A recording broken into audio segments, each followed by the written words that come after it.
Welcome to episode 25 of the Cycling Europe podcast. My name is Andrew P. Sykes. In this episode of the podcast, we're swapping Europe for North America. A few weeks ago, I was chatting to a friend and he told me about a YouTube channel that he'd been watching which was devoted to long-distance cycling, mainly in the Americas. When I came home, I looked up the channel and was immediately engrossed. It's called Duzer TV, that's Duzer TV, and it's run by Ryan Van Duzer, a 40-something adventure cyclist based in Boulder, Colorado, on the very eastern edge of the Rocky Mountains. His most recent series of films recounts his 2020 cycle along the Great Divide Trail from the Canadian border to Mexico, but his videos tell the many stories of his many adventures over more than 10 years in America and beyond. The man is infectiously enthusiastic, and to a reserved British person, he can take some getting used to, but he quickly grew on me. I tweeted this thought and he responded saying, "That's what my mom said too." I invited him onto the podcast and a few days ago I recorded the chat you're about to hear. I started by asking Ryan to introduce himself. Yeah, my name is Ryan Van Duzer. I'm born and raised in Boulder, Colorado, and I love riding bikes. I've never had a car in my life. I ride a bike everywhere for everything from grocery shopping to going on dates to touring the world on two wheels. And my goal is to inspire people to ride their bikes more, especially in the United States where it's such a big car culture. I would like to change that a little bit. And I do this through my YouTube channel. I make a lot of video content aimed at inspiring people, and that's essentially what I do. Yeah, and that's the reason why I know about you. I was chatting to a friend a couple of weeks ago, and he said, "Oh, have you heard of Ryan Van Duzer? And have you seen his YouTube video channels?" And I said, "No, I hadn't." So I went online, I found you, and they are excellent. They're really entertaining. And if you want to find out about cycling predominantly in the Americas, then they're a good place to start. What's your cycle touring style? How would you, for somebody who's never actually seen you or seen any of your videos, what kind of cyclist are you? I like doing a little bit of everything. You know, I live in the Rocky Mountains, so I really love mountain biking. I love off-road, but I've done all sorts of touring on pavement as well. But my style is just to have as much fun as possible, and I really love meeting the locals everywhere I go. I think it's one of the best ways to get to know a place is on two wheels. And my very first big bike tour, I rode from Honduras to Colorado, about, I guess, 3,000 miles. And the best part about it was meeting all these wonderful people in tiny villages along the way. Yeah, and they are an important feature of your videos. People crop up all the time, and you're talking to them, and you're engaging with them, and they're a very important part of what you do. Absolutely, and it just feeds my soul on a personal level. Even if there weren't cameras there, and if I wasn't sharing these adventures with the world, I personally just love connecting with people when I travel. It makes me happy, and it makes the world feel smaller and friendlier.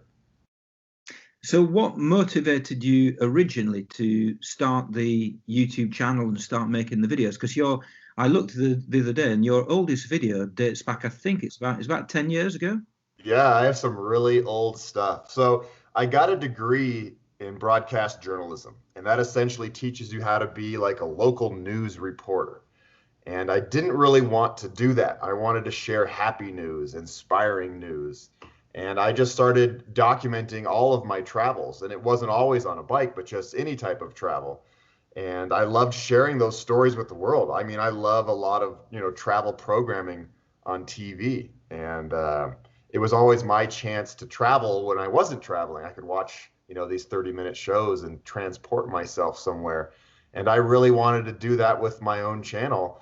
And I started, I guess the first time I ever documented a bike ride was in 2005 when I rode my bike from Honduras to Colorado.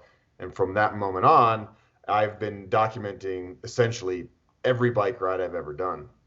Well, that brings us quite neatly on to the next question, which is really, can you give a rundown of the different routes that you have cycled in the Americas and elsewhere? Yes, absolutely. So my first big one, I was a Peace Corps volunteer in Honduras for 2 years, and that's a program in the United States where they send volunteers all over the world to work in developing countries and help them out in some way. So I lived in Honduras, and I thought the best way to get home after 2 years would be to ride my bike, so I could really process what I had done. I had worked with kids in schools, and it was an amazing experience. And I didn't want to just get on an airplane and be home in a matter of 5 hours. I thought that would just be too fast and reverse culture shock. I wanted to go slow and really just take it all in. So that was my first one, Honduras to my hometown of Boulder, Colorado. I've ridden my bike across the United States 3 different times, 3 different routes. I've ridden down both the east and the west coast of the United States. I've ridden across Cuba. I've ridden down the Baja Peninsula in Mexico and a couple other little rides here and there. So obviously the reason why you presumably do a lot of these rides is because you're American and you're based in America. But Yeah. what makes them so fantastic? Well, we have an amazing amount of just outdoor space, which is just not populated at all. I mean, I love Europe, but Europe is pretty densely populated, and bike touring in Europe's a different thing. It's more of a cultural thing. In the United States, you can ride your bike for hundreds of miles and not see another human. And I really love our wild places, through the national parks. And that's really the gem of this country is the landscapes from the desert Southwest to the rainforest up in Washington in the Northwest to the tropical areas in Florida. And it's just a fascinating place to ride a bike. And for me personally, I didn't grow up traveling at all, like zero. And so it's a good way for me to get to know my own country. So if I were to come to you and say, right, Ryan, I'm coming to America, I'm going to bring my bike, pick out your top route in the Americas. Where should I start? Where should I finish? What should I make sure I don't avoid? And perhaps alternatively, which bit should I avoid? What are your top tips for that first route? That's a tough one. And I've met lots of people from around the world when I've done my cross-country bike rides. I think that's like the stereotypical, Route 66 riding through cowboy country and through the Midwest. And that's pretty special. Riding across America is really neat. But although I would say the most naturally beautiful ride is down the West Coast, down Washington, Oregon, California. You have such a variety. You've the redwood trees, those giant trees. You can ride right through those bad boys, and along the coast and the ocean. And so I'd say the West Coast is the most beautiful. But if you want a little bit of Americana that you see in the movies, a cross-country ride is going to give you that when you're going through places like middle of nowhere, Arizona, and Nebraska and Kansas and West Virginia and all that kind of stuff. And these routes that you're talking about here in Europe, where we've got lots of routes that people can follow. They're often signposted. They're well documented online. You can buy books, you can buy maps, etc. Does that same kind of on the ground and perhaps online infrastructure exist in America as well? Absolutely. We have a organization called the Adventure Cycling. And they have a lot of routes, that go up and down and crisscross and circle all over parts of the United States. And they provide maps and guidebooks and stuff like that. So that's really when people ask me, where to start, I always send them to the Adventure Cycling website. And are these routes, do they bother to signpost them, or are you expected just to find your own way? And some of them are signposted here and there. There's one down the Mississippi corridor that has some signs every now and then to let you know you're on the right path. But for the most part, you're on your own. Because in the recent videos I've been watching, because you've just this summer been cycling along the Great Divide, which is not too far, I think, from where you're based. For that, you were following a GPS track, yeah? Exactly, yes. And that route's been around for over 20 years. It was established in 1998 as the longest off-road bike route in the world. And I just download a GPS and follow the little, line on my bike computer, and it's pretty easy. And this is all new to me. I haven't had a bike computer till this January. Before, I would just use my phone or use paper maps like the old days. But these bike computers are pretty incredible these days. I watched all of those. I think there are currently 5, 6 videos that you make. You're continuing to make them, aren't you, about that Yep. journey? It's really only just started. But one thing that particularly intrigues me, because quite frankly, we don't really have any animals in Europe that can probably kill you. But in North America, like many other places around the world, you do have things that could potentially kill you. Yeah. I would be terrified of camping anywhere near a place where there could be bears, for example. Can you just talk about what you can do to prevent that and how you can stay alive? Exactly. Well, I'm alive, so I've done a good job at staying alive. I would say, in Montana is grizzly country. So they're not just bears, they are big bears, the biggest. And yeah, everywhere that travels in the back country there is, advised to bring bear spray, which, I guess if you getting a little tiff with the bear, you spray him with some pepper spray and he runs off. I have no idea if it really works. I luckily didn't really see any bears. I heard one once scampering off the road and I could see them running into the woods. But for the most part, they're afraid of humans. They hear humans coming and they don't attack. So I've been, I live in Colorado where we have mountain lions and bears and rattlesnakes, and I've never had a problem with any type of wild animal. And this is a question I get on a lot of my YouTube videos is like, what do you do to stay safe? And the things you can do is, hang your food in a tree away from you and have bear spray. And then, you can make a lot of noise. So, they get scared of you. But, I don't really have a great answer for staying safe other than maybe I'm a little bit lucky and probably most animals are just scared of humans anyway. Yeah, I'd take my hat off to you because I quite frankly, I would be absolutely terrified.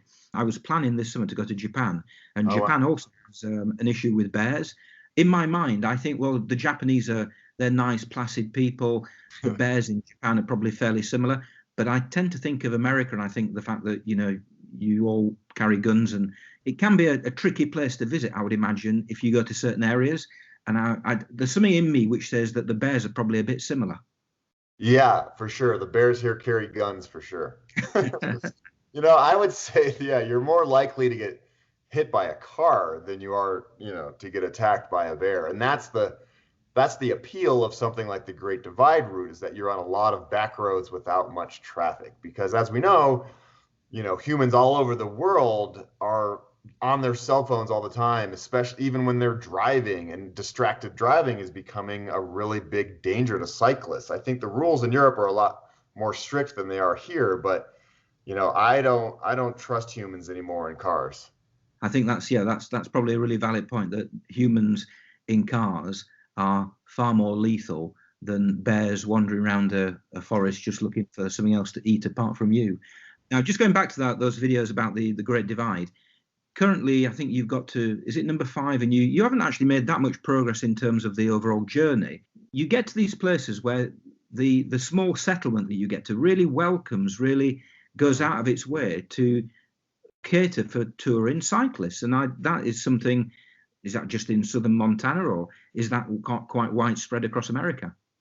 I've found it everywhere I've ever traveled, and I call it road magic. And it's when you find these people that are just looking out for other humans. And I've met them in West Virginia, in Missouri, and a lot of places along the Great Divide. Again, the Great Divide has been around for 20 years, and it's a very established route. So people are used to seeing bikes, going down these exact roads every summer. Maybe 1,000 people a summer do it.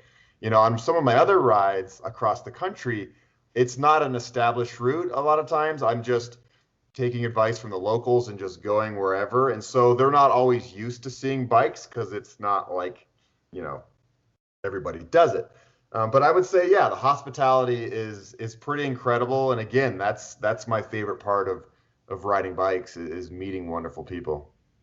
Yeah, I think in Europe and probably more generally around the world, we tend to get a very skewed image of America Oh because yeah. of what we see on the news. We see Trump, we see the right wing, we see quite a lot of violence. But actually, that's probably not a very accurate representative image of what America really is.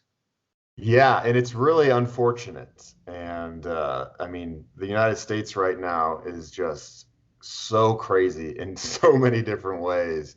And one of the reasons why I like going on these bike rides and sharing the stories with the world is to do just that, is to show another side of my country that you're not seeing in the news. I get emails from people from Australia and England and Asia saying, wow, what you're showing us is way different than what we're seeing on the news, and it makes me want to come visit your country. So I kind of look at myself as a biking ambassador of the United States in some ways, where, yeah, there's some horrible people doing horrible things and they get all the attention on the news, but for the most part, 99% of Americans are very cool.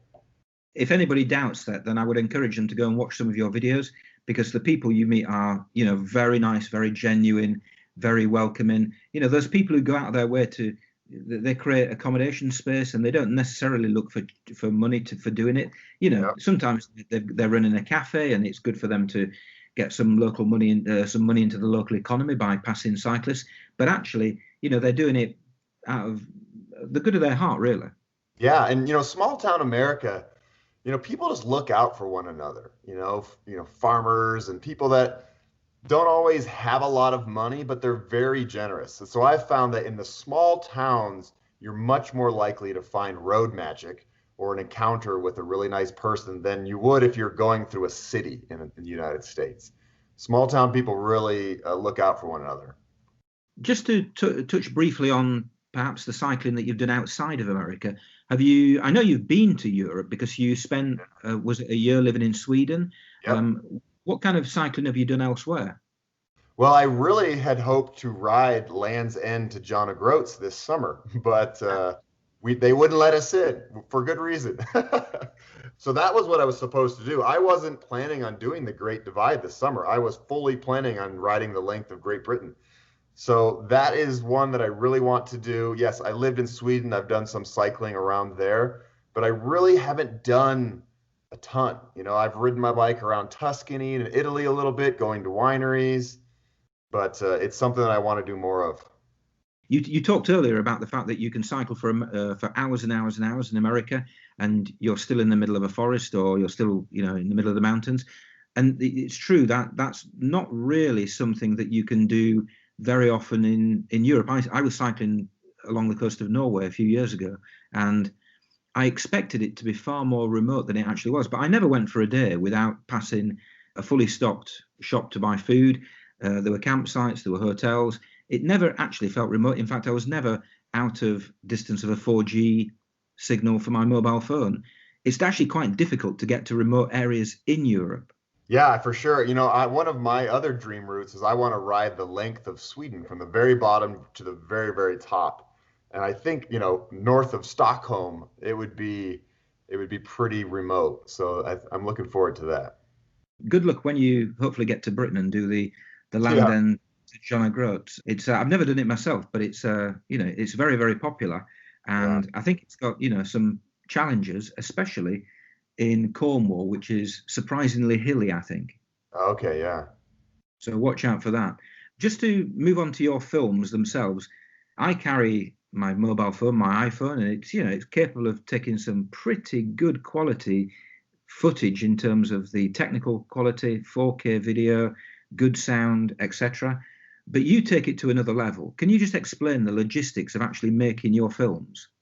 Yes, it's a lot of work for sure. So I usually on any bike ride have three different cameras. I have a drone for the aerial shots, and I love showing the audience just the landscape from way above. It just gives you an idea of what I'm riding through. And then I usually bring a bigger camera that has, really good image sensor on it and the ability to have a shotgun microphone, so the audio is always good. And then I have some sort of a small action camera like a GoPro for that I put on my helmet and stuff. So during the day, yeah, I'm filming with three different cameras. I'm stopping, I'm setting up a tripod, I'm riding past the tripod over and over and over and over, pulling out the drone so I can have enough footage to then go back home and edit something that looks, like a camera crew is with me. but there Yeah, is no camera crew. It's just me. yeah. And in terms of the amount of time every day, for example, that you have to devote to that kind of thing, how many extra hours are you in effect doing that over and above of the cycling? Yeah. How much extra time do you have to kind of factor into the trip? Yeah, I guess it depends on the day, but I would say an hour to an hour and a half extra of pulling out the camera, setting up tripods, flying the drone, taking it out, packing it up over and over. And there's always technical difficulties in charging batteries and memory cards and all the other stuff. So yeah, it's difficult. It really is. But I love doing it. And it's the only way for me to share these stories in the way that I want to do it. Right, just going back to the drone thing, how do you, if you're traveling by yourself, you've got some fantastic drone footage where the camera is very high and it shows you cycling off down a road, down a dirt track or wherever, and you're getting fantastic pictures from the drone, but presumably there's nobody else involved. How do you actually operate the drone in those conditions? I get this question a lot and it makes me smile. So what I'm doing is the drone controller looks like a video game controller, and you connect your phone to it so you can see what the drone is seeing. And so I'll put the drone up in the air and get the shot essentially, set to where I want it. And then I'll just start riding my bike with the controller in my hand and slowly moving the drone up in the air as I pedal. So it's multitasking at its finest.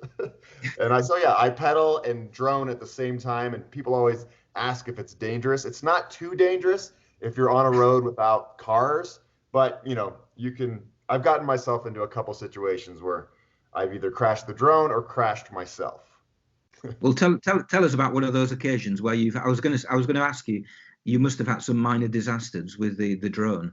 Oh, for sure. Let's say I'm riding, I remember once in New York, I was flying near a bunch of trees and the shot was amazing, and I'm pedaling and flying the drone. It's recording. I'm really excited. I'm looking at the screen, not, what's in front of me on my bike. I'm looking at the drone and what the drone is seeing, and I just wasn't paying attention and just, crashed. And then I crashed the drone into a tree and it bounced down like it was a pinball. And luckily the drone didn't break. The drones are pretty tough these days. Well, it sounds as though the drones are more dangerous than the bears that you find in northern Northwest America. Yeah, well, and the Um, drones might be a good bear repellent. I'm sure it scares them. yeah. Good thinking. In terms of the filming again, are there any things that you've actually not filmed that afterwards you think, ah, damn, I really wish I'd got my camera out and filmed that? Yeah, good question. It's hard to always be filming and to anticipate something that should be filmed. And usually it's interactions with other humans I come across. And it's just an awkward thing to meet somebody right away and whip out a camera because they're going to be like, whoa, why is this guy filming me? But you really want to get those genuine, exciting moments when you first meet somebody.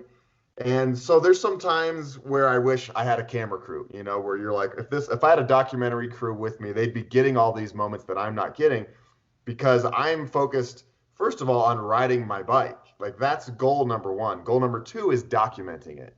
And it's a tricky balance between being present in the moment and not letting the camera take me out of being present. And there's been a few times, yeah, I would say interactions with humans that I just didn't capture because it didn't feel comfortable.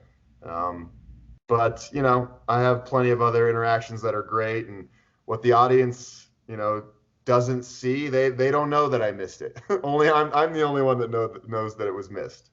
Yeah, true. Have you ever gone back and tried to recreate something in a kind of a false way? An encounter, you've gone back and you said to the people, hey, I'm going to go back. That was fantastic, but I'm going to go back. I'm going to ride into town again. Imagine you've never seen me before. It's hard. I've worked in the TV world for so long, and when you're asking random strangers because then they're acting, and when you're asking people to like act excited, it just doesn't come off as natural. So I don't really do that. What I will do sometimes is I'll meet somebody, chat with them for a half an hour, and then say, hey, you know what? I'm making a whole documentary series of this ride. Would you mind having this conversation essentially again so I can share it with the world. And then I'll ask them some of the same questions. Tell me about your town, or what's so unique about this place. And, for example, in episode 4 or 5, when I meet those people on the Great Divide, I talked with them for a long time before I pulled out the camera. Yeah, and they are genuine interviews. Well, they're not even interviews; they're conversations. They're genuine interactions, and they talk in a very honest way. So you've done a fantastic job trying to and managing to get them to talk in a very comfortable, in a very eloquent way. Yeah, thanks. It's a trick for sure, and that's the biggest thing, is making them feel comfortable with you. And if they're comfortable, then they're just going to talk like they're having a normal conversation. And that's usually how I go into all these encounters. I'm like, okay, I know there's a camera here and it's a little awkward, but pay no attention to it. Just talk with me and we're going to be all good. What advice would you give to somebody who was heading off and they wanted to make their own video, high quality video for a bike ride that they were about to go on? What key bits of advice would you give? I always tell people, because it's really easy to film the good times when you're happy and psyched, but when you're hurting or it's hard or the weather's bad, it's just taking out a camera is just a pain in the butt sometimes. But those are the moments that are the most interesting by far. And in a lot of my videos, I will talk straight to the camera when I'm having a really hard time or I'm getting emotional or whatever it is. And that's what really, I would say, the viewers like the most, because they see that you're a real human. You're not just always whooping and hollering and psyched and on top of the world, like, oh, this guy actually has some hard days and some tough times, and I can relate to this human. Otherwise, if you're just showing all the good times, then you're essentially like a superhero, and it's just not very real. So I would always tell people to film the hard parts, and then, in general, just take the effort. It's a lot of effort to do this, and just, yes, it is a pain in the butt to set up the tripod over and over and over and over, but those shots really help tell the story. And yeah, I know from my own experience, it's far easier to film too much than too little, because it's very frustrating when you sit down and try and edit something and you think, oh, God, I don't have that bit of film that I really would make this story complete. Yep, I always tell people, if you don't film it, it never happened. Because you can make a video and pull out a camera after, let's say, a lightning storm or whatever, and tell the audience about this horrible lightning storm. But it's not as powerful as if you are filming in the lightning storm and the thunder's crashing and it's showing you being terrified. That's what the audience wants to see. They don't want to see like a diary recap after the fact. Now, there are some other videos on your site which are, again, very, very interesting, but they're not directly to do with cycling or traveling. One in particular is one that's quite recent, I think. I think you made it earlier this summer, and that was about your decision to quit drinking alcohol, and you were celebrating your 5th anniversary of being dry. Can you talk about how that impacted in a positive way on your cycling, on your life, and your career?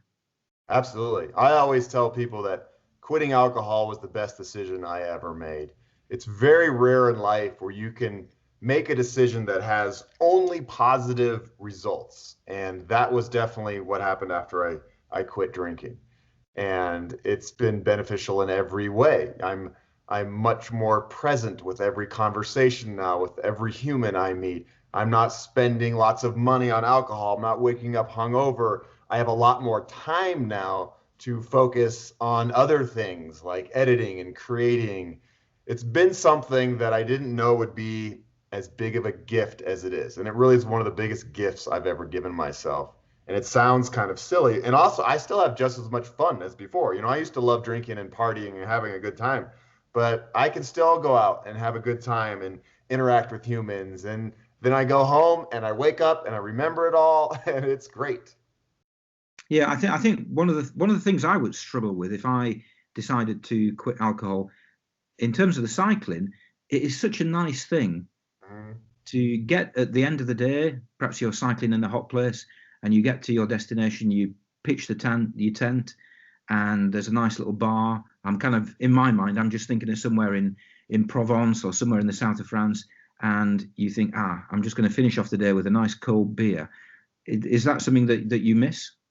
I don't miss alcohol. I get that question a lot too. And I can still I can still go to a bar and hang out with people. I'll just drink water and chat. But yeah, the idea of, a beer after a long bike ride is kind of fun, but I don't miss it. Like, life is just so much better without it that I don't miss it.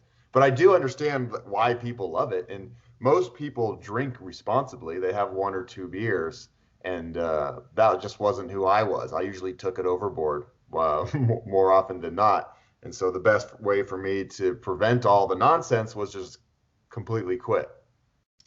Yeah, and again, just as with the other videos, I'd recommend that people go and watch that video, because it's a really interesting reflection upon the reasons. You expand on really what you've just been talking about, but it's a really interesting listen, and if it helps anybody, then brilliant. That's the thing, is I get emails all the time from people who watch that video or any of my other videos saying, oh, I stopped drinking alcohol and I found your video and it really helped encourage me, or your videos have really helped me get cycling more. I pulled the bike out of the garage for the first time in 15 years and I'm spending more time with my family and I've lost 20 pounds. That's how I get paid. You don't make a lot of money as a YouTuber, but those moments when somebody reaches out and tells me that I've inspired them, those are my emotional paychecks. That's what it's all about. And I love it. I absolutely love being able to not only make these videos and share the stories, but then interact with people through comments on YouTube or people emailing me. So what's coming next? What's the next place that you're going to conquer on your bike? I don't know. I'm going to be editing for a long time all this Great Divide footage, and I actually didn't get to finish the ride. Here's a spoiler, because I couldn't get into New Mexico. New Mexico had very strict quarantine rules at the time, and so I couldn't get in there. So I still have 700 miles to do to finish the Divide. So I'd like to go do that hopefully this fall. But if that doesn't happen, I really, really hope that Europe opens up to us Americans again. I really want to go to Great Britain next summer and do Land's End. I'd also like to ride the length of Sweden next year if possible. So I'm always dreaming up something new, and we'll see how it all shapes out. And in terms of the kind of the Ryan Van Duzer brand, are you going to develop that beyond the YouTube channel, beyond the website? Yes, I plan to make an amusement park with roller coasters and all sorts of fun things called Duzerland. Yeah. I would like to make t-shirts and stuff with some of my more popular slogans that people seem to like, the ole, ole, ole, ole, all that kind of stuff. So some t-shirts, but I don't want to turn my channel into a big store. I don't want to be selling people too much stuff. I want to create stories that inspire, and if I can do that for a long time, I'll be pretty happy with that. Now, there is somebody who appears in your videos, albeit kind of vicariously, and she's frequently mentioned, and that is your mother. And you admit in your fun facts on your website, you admit, I'm a mama's boy. Yes. She's an important woman in your life, obviously. Absolutely. She essentially raised all four of us. I have two brothers and a sister on her own, and she's one of those moms. We all have amazing moms. Well, most of us have amazing moms, but she's one of those moms that just, without her, life would have been much harder, without the work that she put into sacrificing for us as a single mom. And so she struggled making ends meet growing up with all the kids. And now that I'm older and I have free time and a little bit more money, I like to spoil my mom. So I've taken her on some trips. She actually did a bike trip with me once across the state of Iowa, and that was very exciting. So yeah, my mom is very, very important to me. And another one of your fun facts is all about eating termites. Tell me about that. So I was on a reality show on the Discovery Channel where they dropped 9 of us into the jungles of Venezuela, and we had 30 days to find civilization. And we had no supplies or anything. It's very similar to the survival shows that are out today. This was one of the first ones. And yeah, a lot of days we ate termites to get a little bit of protein, and they are gross. That's that. We have a program in Britain called "I'm a Celebrity, Get Me Out of Here." Oh, And yes. have you seen that? I have seen pieces of that on YouTube. I would imagine the Discovery Channel wouldn't be seen dead showing "I'm a Celebrity, Get Me Out of Here," but they do kind of these mock events where they have to survive, but it's not really survival when they're surrounded by TV cameras. When you do things like that, is there really any peril involved? I mean, they probably wouldn't let you die.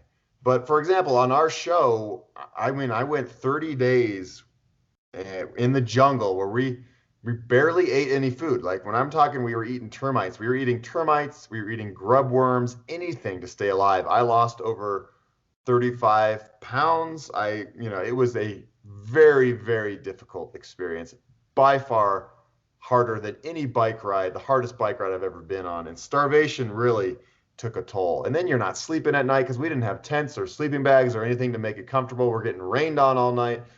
Bugs are biting us, mosquitoes constantly. So yeah, it was very, very hard, both mentally and physically. But yeah, the camera crew, if they saw that you were going to walk off a cliff, they probably would have intervened.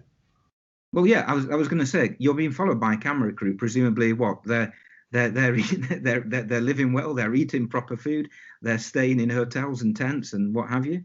Yeah, so they weren't ever allowed to eat in front of us. So we never saw them eating, and they did that out of respect.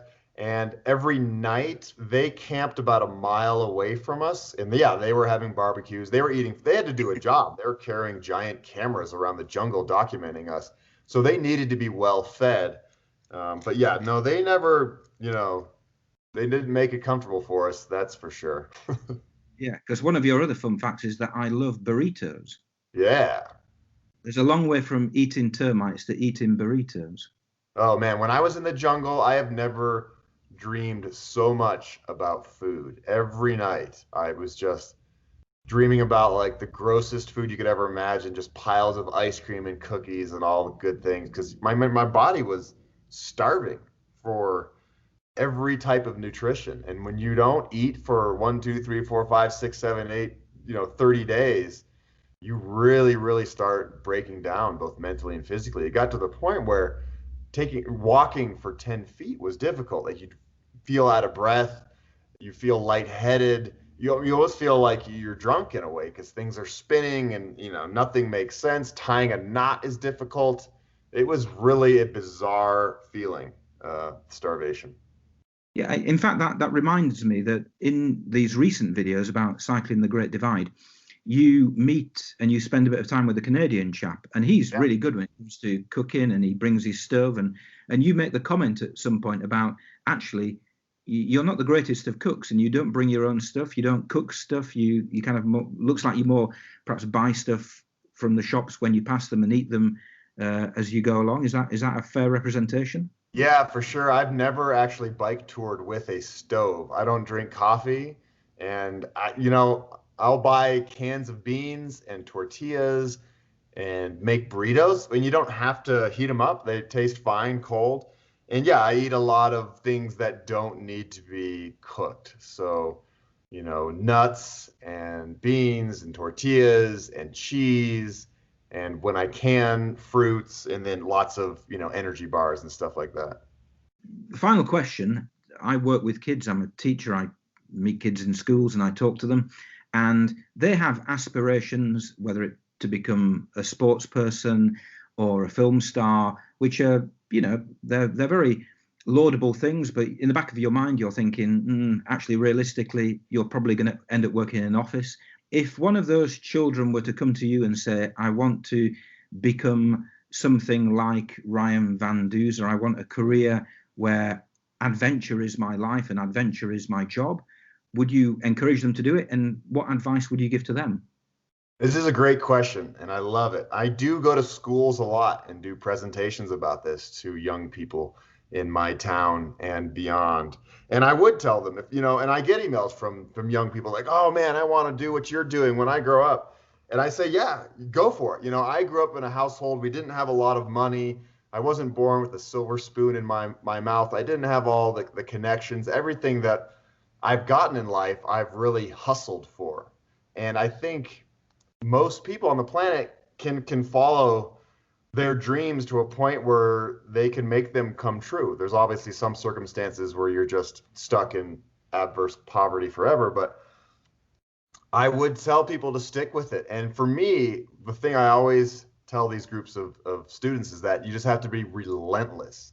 You have to really, really just go at it and believe in it and keep on going and going and going, because it's not easy, and you're not going to make a lot of money at the beginning of your journey. Like I did, I got started on public access TV doing this stuff, living in my mom's basement. And it's one of those things where I've just stuck with it. And even now, I have a YouTube channel that's fairly successful, but I'm 41 years old, and it's taken essentially a lifetime to get to this point. And but it is fun, and it's really rewarding, and I wouldn't want to be doing anything else. So being relentless in what you love is what I tell young people. If they really want to make it happen, you have to stick with it. And if you get to a point and you're getting some failure, or you're not feeling like you can keep moving on, that's really when you need to dig deep and keep going. Because it is easy to bail. It's like, oh, I've tried this for 2 years and it's just not working out. It's not for me. I'm going to go get the office job. I mean, that's fine. There's nothing wrong with it. But I do believe that if you keep at it, it will slowly formulate and become quite a nice reality. Yeah, and I think people listening to this, and people who haven't seen your videos, people who know nothing about you, you immediately exude optimism. And yeah, on the front page, on the homepage of your website, there's an excellent quote by, well, it says Jim Henson, also known as Kermit the Frog. I presume it's Jim Henson talking rather than Kermit, but either way. And the quote is, "I know I drive some people crazy with what seems to be ridiculous optimism, but it has always worked for me." And that's certainly the case for you. Absolutely. I love that quote. I love Jim Henson. And the Muppets, I think you have the Muppets over there. But yeah, they're just a bunch of like goofy goofballs that are super positive. And not that like the Muppets are my heroes, but I do. I mean, relentless optimism has gotten me to where I am. And of course, I'm human. I have bad days. I can get a little depressed. I can be grumpy and angry. And I go through all the emotions of anybody else. But I do look on the bright side of most situations. Even when things really suck, you're starving in a jungle, or you're not getting the jobs that you thought you'd get, or you're not making as much money as you thought you'd be making, or you don't have the girlfriend or the boyfriend. There's so many things to complain about in life, but there's so much more to be grateful for. And it's all about gratitude. So I suppose the moral of the story, the message of this entire interview could be summed up by be a Muppet. Exactly. Yes. Yes. Follow them, and they will lead you to the utmost reaches of success. Yeah, excellent. Well, on that point, thank you for talking to me today. I think it's been a fantastic conversation. Your optimism is infectious, and I shall go back to work tomorrow with renewed optimism for life. Good. I love it. And if you ever want me to pop into your class and talk to kids, I love doing it for any reason. Well, when you're doing your Land's End to John O'Groats next year, get in touch. And you never know. I'm sure loads of schools in Britain would love to hear from you, because I think you've got a fantastic story to tell.